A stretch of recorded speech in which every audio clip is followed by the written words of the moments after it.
Hello, everybody, and welcome to AMAZE Live. I'm your host, Christine Coe, and I'm so excited to have two wonderful guests for doing this Facebook Live for Trans Awareness Week, and are talking about the very important issue of healthcare access for trans people. So welcome, August, and welcome, Dr. Jen, Dr. V. We're so really thrilled to have you both on, and thank you for taking the time to come on today. Thank you so much for having us.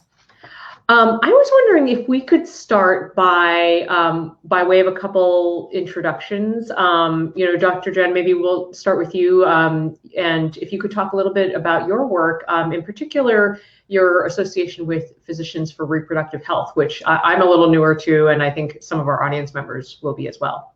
Absolutely. Thank you again for having me. My name's Dr. Jen Villavicencio, and I'm here with Physicians for Reproductive Health, which is a national network of doctors around the country who work to advocate for reproductive healthcare access. And I'm super, super excited to be here to talk about trans healthcare. I'm an OBGYN and a family planning specialist, and I see young people as well as trans youth and gender non-binary folks who come to me for contraception and abortion care. I've also presented internationally along with my mentors on how to educate medical people coming into the field about how to adequately and compassionately care for trans folk. Amazing, amazing. And August, I would love for you to also share your background. You have, you're like an activist, advocacy, amazing human being. So I would love for you to talk a little bit about the work that you've been doing on the activist realm. August, can you hear me? Oh, I think we are having, I don't know if August is having a little bit of trouble hearing. So let me see if we can work that out. August, can you give a little heads up? Can you, I think August is having a little trouble hearing, so I'm not sure what is happening there. Let's see. Well, let me tell you a bit about August and see if we can get the audio sorted out. So just to give you a little bit of background, August is a trans youth activist with Advocates for Youth, which is one of our partner organizations at AMAZE, and has just done a bunch of really incredible work and on the advocacy realm. August, I'm just checking my phone. August is having trouble hearing me, so hang on one second. This is what happens when we're live, folks. Just 1 second. Okay. All right, we're going to try a little log in, log out situation, and hopefully that will resolve our problem. So you're going to see August disappear from the screen probably, and then come back. So, well, let's, Jen, let's talk a little bit while we wait for the audio situation to hopefully resolve soon. Let's talk a little bit about as a medical provider, you are providing care, as you mentioned, for trans patients. What are some of the barriers to providing care that you've experienced in your field? This is a big question, obviously, and how are you working to overcome them? Thank you for that question. I think that unfortunately for trans folk and gender diverse individuals who are seeking care related to their sexuality or their bodies, there can be a lot of barriers that they encounter. There are barriers within the healthcare system. There are providers who are just not familiar with the best ways to care for patients that identify in this way. And certainly there are financial barriers, discrimination, and I think that I've heard from a lot of my patients who I've seen that they're nervous to go to the doctor because they have had an experience in the past that has been sort of unfortunate for them and felt really not compassionate and felt judgmental. And so I've had patients that are scared to go to see a provider because they don't know what they're walking into. And so I am interested not only in providing direct care that is compassionate and non-judgmental to these individuals and all of my patients, but also particularly interested in how we can educate our medical students and our residents and other providers in the best practices for caring for trans folk and gender diverse individuals. Yeah, it's definitely, I feel like, there's new language. I feel like even on the parenting realm, I feel one of the big struggles is just, new language, new situations, things people just haven't had exposure with yet. And so it feels scary and unfamiliar, even though ultimately it's all about inclusivity. I think, August, you can hear, right? Yes, I can hear. Fabulous. Okay, so Dr. Jen, I'm just going to wind back a little bit because I could not do your introduction any justice, August. So I want to wind back to that because I have your bio in front of me, but honestly, I would love for you to tell our audience about you because you are a rock star, and if you could just tell us a little bit about the work that you are doing with Advocates for Youth and elsewhere too. Yeah, sure. So good morning, everyone. My name is August Clayton. I use they, them pronouns. Like it was said, I'm a youth activist with Advocates for Youth with the student organizing team. My work primarily centers trans and non-binary folks. At my last institution, I was privileged enough to get gender neutral housing. That was a pretty long project to do. I transferred to Towson University this semester, and I'm currently working on implementing an HIV/AIDS policy for students. A lot of my work is centering like grant writing and just doing like community organizing with folks who look like me, folks who might not look like me, and breaking down those barriers.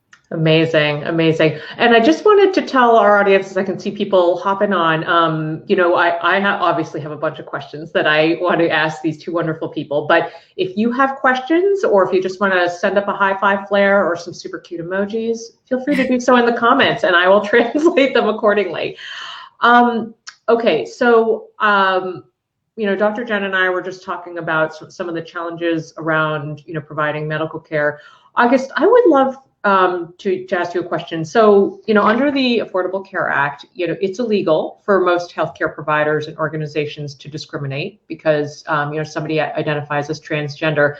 But obviously, we were just talking to Dr. Jen, there are barriers that still exist. What in your experience, talking to other people, experiencing yourself, have you found to be some of the biggest concerns or barriers that young trans people are facing these days? Thank you for asking that question. I think aside from the economic insecurities that many trans folks face, like we're also navigating the fear of being discriminated against because of our gender identities and expression, regardless of whether it's legal or not. Even more so because not all of our bodies align or conform to cis heteronormative expectations. There's also like providers who kind of lack the knowledge to provide trans affirming care, which includes preventative screenings, regardless of our gender identity. I was actually just talking to one of my friends this morning who finally found trans affirming care, and we had like a really long conversation just about how that felt for him to in his mid-20s now and have been transitioning for several years. So like I think it's all about trying to strive towards educating yourself and all that. Mm-hmm. Yeah, absolutely. Actually, August comment, and actually I should send up a little high five. I don't know if you can see that, August, from Advocates for Youth. They say, "Hi, August, you're awesome," which you are. So, Dr. Jen, since August was just talking about how powerful that moment or those experiences of affirmation are. I just saw a headline the other day about, actual information, data, real facts about how parents affirming, people's identity is just so crucial. Like, do you find in your work you're talking to a lot of parents about how best to, affirm trans youth, and is that coming into your work as a physician?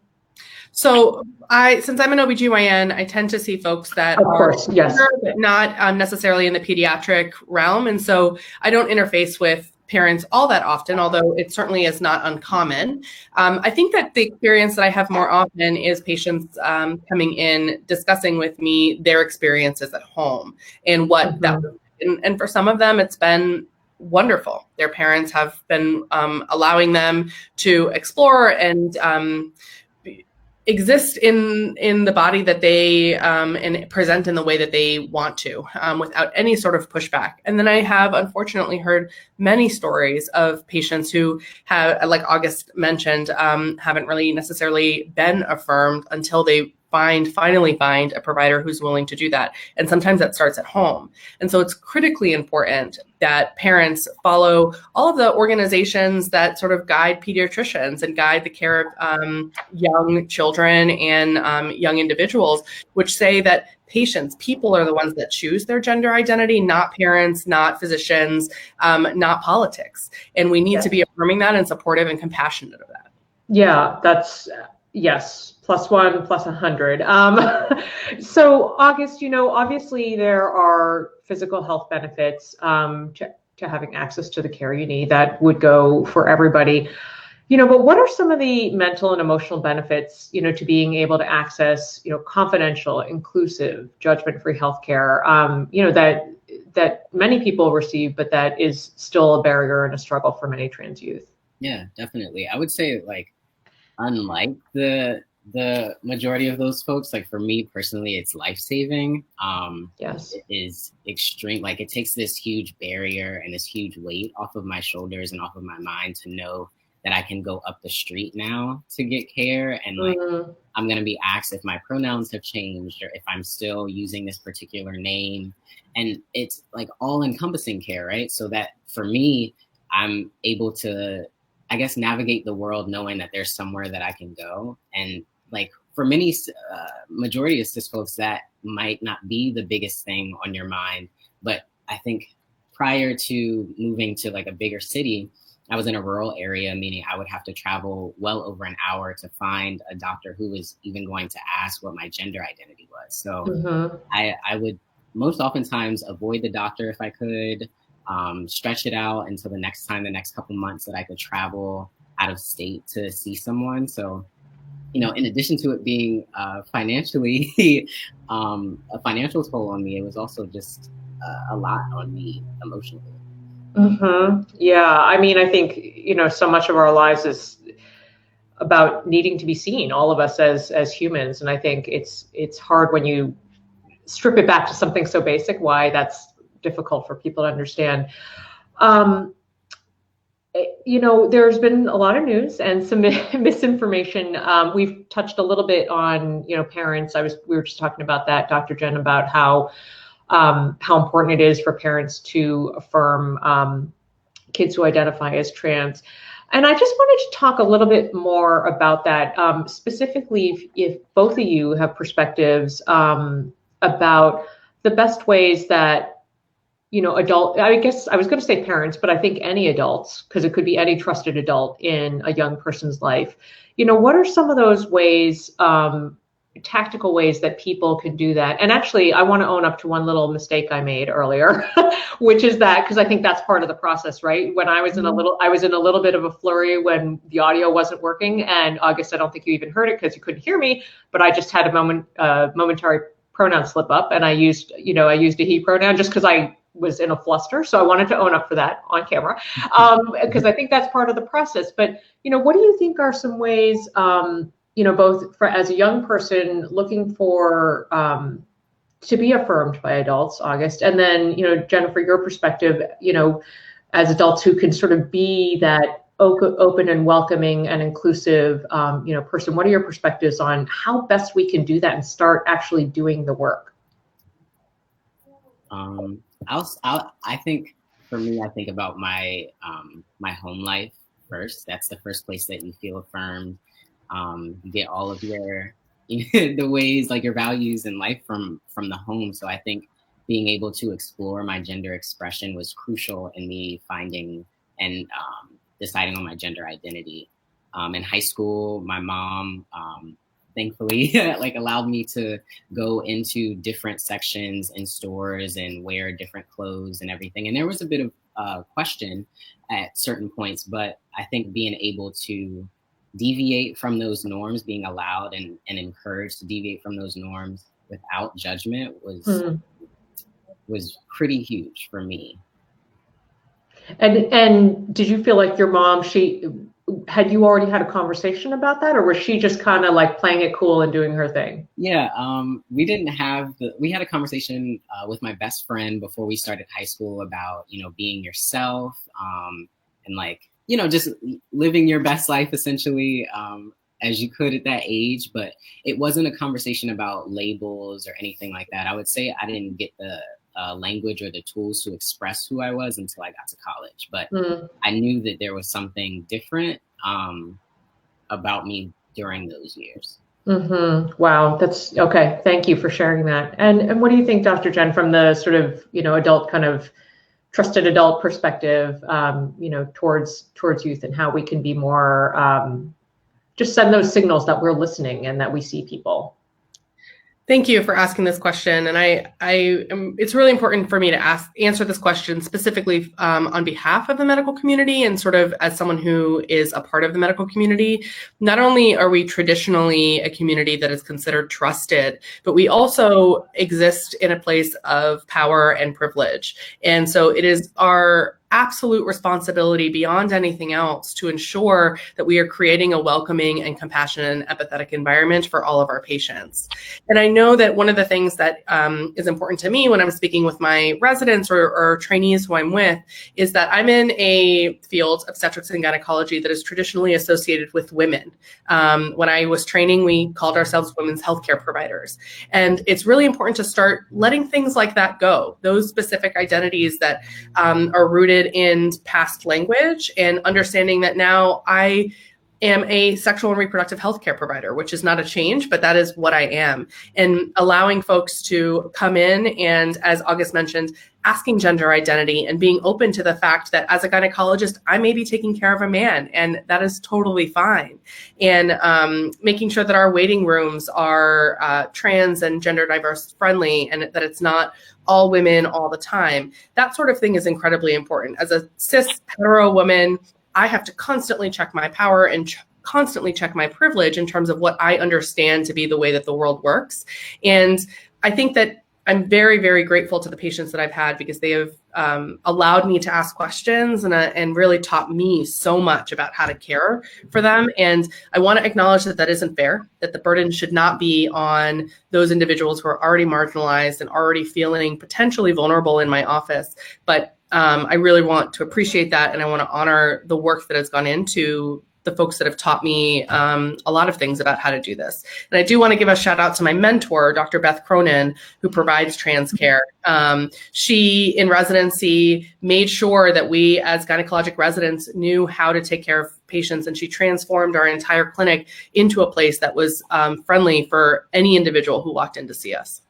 Wow, that's fabulous. And, this actually leads me to another question. And then, I have a question for August too. But I'm curious about pushback, because change is hard. People get very resistant to things. And what, if any, pushback you might have seen amongst your colleagues about that? Like, what kind of, did that happen? And, what was it? And if so, like, has there been an effective way to kind of work together to move forward from that?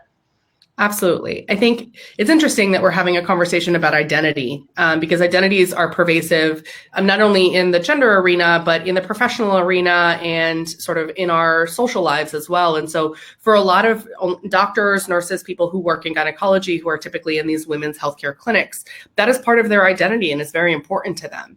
And so sometimes you do face pushback when you are starting to say, actually, we take care of all sorts of individuals, not just women. And I think that a compassionate and empathetic approach with those individuals as well, and trying to help them understand why this is important. And again, I am truly grateful to the trans folk who have aided in this process, who are willing to come in and be in a place that is not entirely safe, because they're in with people who may not understand exactly what's going on, and willing to put themselves out there and say, hey, this is why this is important. And so working in a community, constantly continuing to move forward, even if they're little baby steps, and sitting with your principals and saying, this is important and I'm not going to give up regardless of whether you're pushing back at me. I think all of those things have been really important. That's fantastic. Thank you so much for sharing that. This question is actually for both of you, but I would love to start with August, since, August, you're such a, I don't know if I can say, well, I was going to say badass, but you're an activist badass. I think I can say that. I'm just doing this. And, I am also just very action oriented. So this is a question to both of you, but I'll start with August. I'm curious about, how do we move this forward in a really meaningful way? Like, how can healthcare providers, young people, like I'm relying on the next generation. I'm still being my active self, but I'm relying on the next generation for so much. I see so much out there in the world, even with my own kids, where I feel like, okay, the younger generation is going to save us. So how can we really raise public awareness, move the needle, take concrete steps to really put compassionate, inclusive, quality healthcare for young people, and trans youth into practice? Like, are there I'm curious, August, if there are particular things you've been working on that you felt like this is the thing that, makes people listen up and care? Like, what can we do? There's a combination of things. I think it depends on which community you're talking to. So when I worked in higher education, like just as a student, I was on several working groups, and that required us to go to conferences. Like, these people are academics, they're scholars, so they need to be in this particular setting in order to understand what needs to happen, what are our call to actions, and like providing that inclusive language over 3 days on a professional track was helpful. In some conversations, or in some settings, there needs to be authentic conversations, I think, surrounding the nuances of various intersecting identities and how they might impact our ability to access quality care. Like, for me, it'll be different because I'm Black and trans and disabled, and it might be different for someone else. So we might not all need the same thing. But I think having those conversations with those physicians and with community organizers and everything would be more helpful. I also feel like it's not on, obviously it's not on trans folks to do that work. Absolutely. And sometimes you have to encourage other cis folks to, look up the things that they might be missing, or interrogate the ways in which they might have excluded an entire group of people. But it definitely, it's work, it's labor, but I think committing to that work will definitely move the needle. Yeah, I think your point about having to tailor that message and what your call to action is to different groups is really crucial. Your thoughts, Dr. Jen? Can I just say what August said? And that. Yeah. Okay. Sure. Summary done.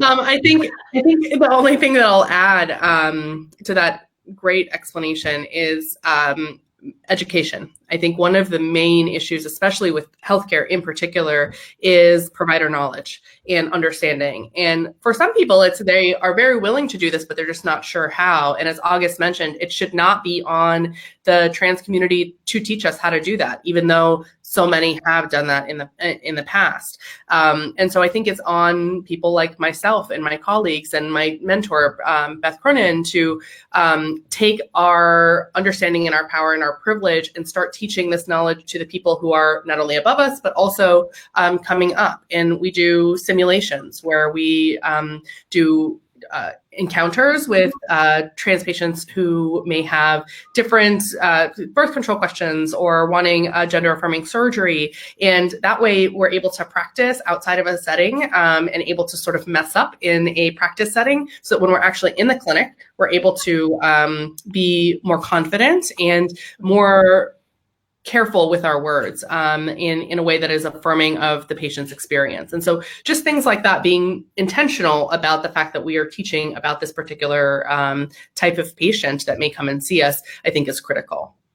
Yeah, absolutely. And it's occurring to me, I do have, one question that I'm adding here on the fly. So I'm curious about your thoughts. I'm realizing, as we're sitting here talking, as I'm looking at your wonderful, inspiring faces, honestly, that there's sort of a link, right, between, young person and then medical professional. And that would be educators and school nurses, like at the, middle school, high school level.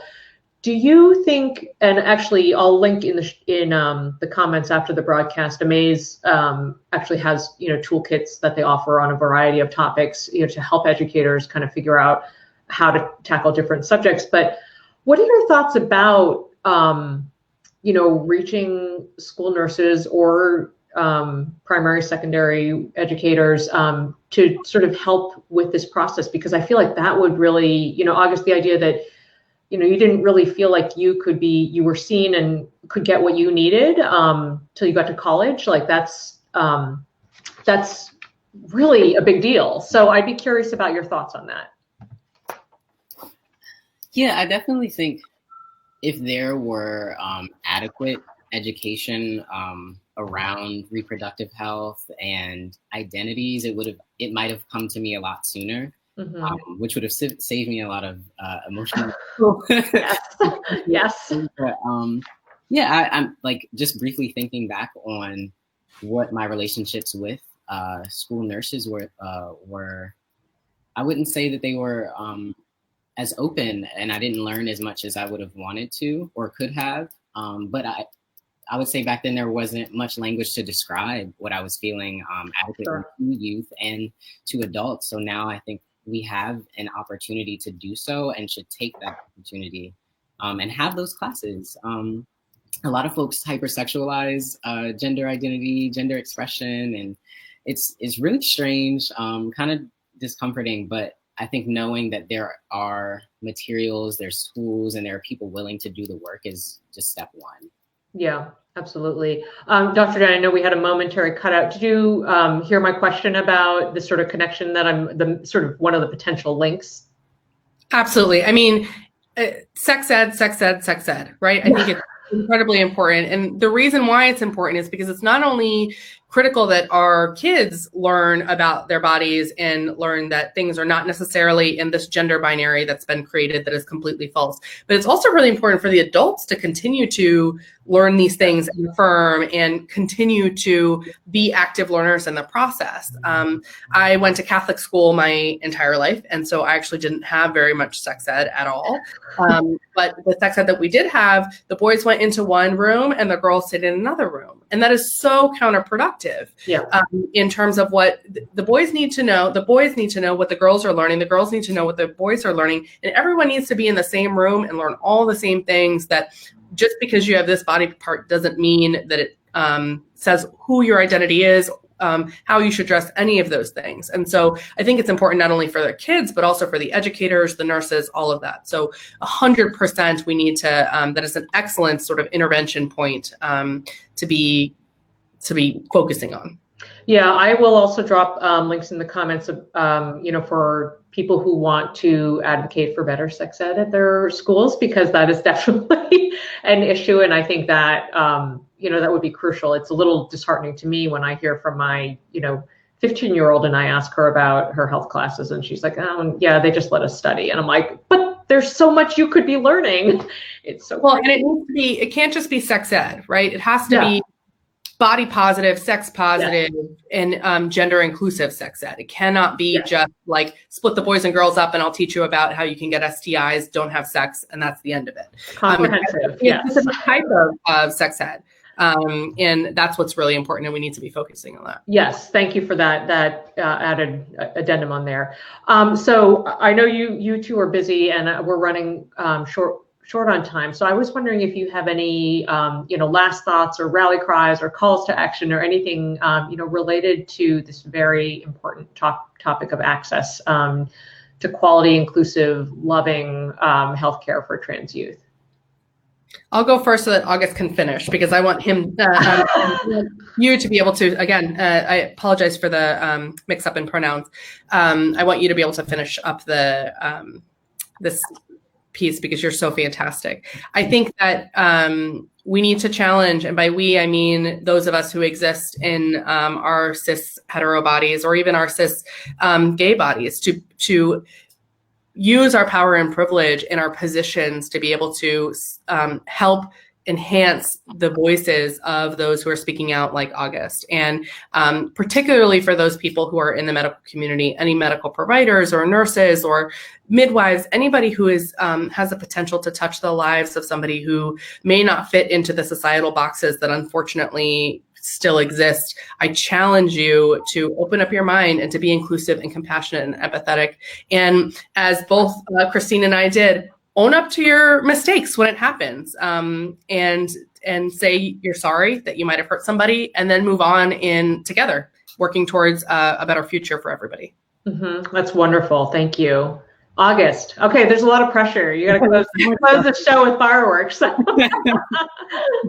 I'll keep it short and sweet. I really just want to plug WPATH. I don't know if Dr. Jen, if you've mentioned that earlier, but the World Professional Association for Transgender Health is an amazing start for folks in the medical field. I looked through it myself just to try to get a glimpse as to what kind of care I'm supposed to be receiving or should be receiving.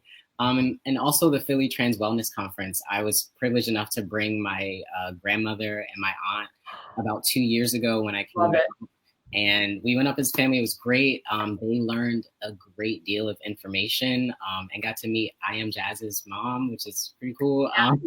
And there was, you know, it felt like this was a start for them. We're from a rural area, so not a lot of folks look like me or identify the same way as myself, but you know, we're in a place now where my chosen name is getting said, my pronouns are being used without question. There's slip-ups, obviously, but they're dedicated to that work. And if, you know, it's been so traditional for so long, it's very clear that it can be done with a lot of other folks. So I'm just going to plug the Philly Trans Wellness Conference. It's every year in August. Me. Well, yeah, too. I'm going to thank you for those two resources. I'm going to link those up. And I just love so much that it was a multi-generational family experience because, oh, hang on. I just want to share a comment that just came in from Heather. Heather says, the trans conference is a wealth of information. Very well done. Thank you, Heather, for sharing that. I will share a link to that after. But yeah, I just wanted to say, just follow up on your sharing that this was a multi-generational experience, because it is never, ever, you're never too young or too old to learn how to be inclusive in your language, in your actions, everything. You know, I have an 8-year-old, and I think we started having conversations about gender identity when she was maybe 4, and it was fine. And with kids, it's not a big deal. And I love the idea that, you know, your grandmother, you know, was learning and just along with you on the journey. So I think that is so wonderful. So props to your grandma. I love her. All right. Well, friends, this has just been such an amazing conversation. Dr. Jen, August, I can't thank you enough for being here. This is really, this is already a highlight of my day. And friends, if you are coming to this later, we have a ton of people who come to our broadcast later. If you have questions about anything we've talked about, they're probably going to be for August or Dr. Jen, because they are the rock stars here. Just drop them in the comments and I will work on getting those questions answered. And thank you two so much for sharing your wisdom and your expertise and your heart with us on the broadcast today. Thank you. Thank you. Oh, and sorry, I have to pop up one last comment because PRH just said, thank you so much, Jen and August. This was such a rich conversation, and, you know, thank you so much for all the work that you guys do. All right, till next time, guys. Take care.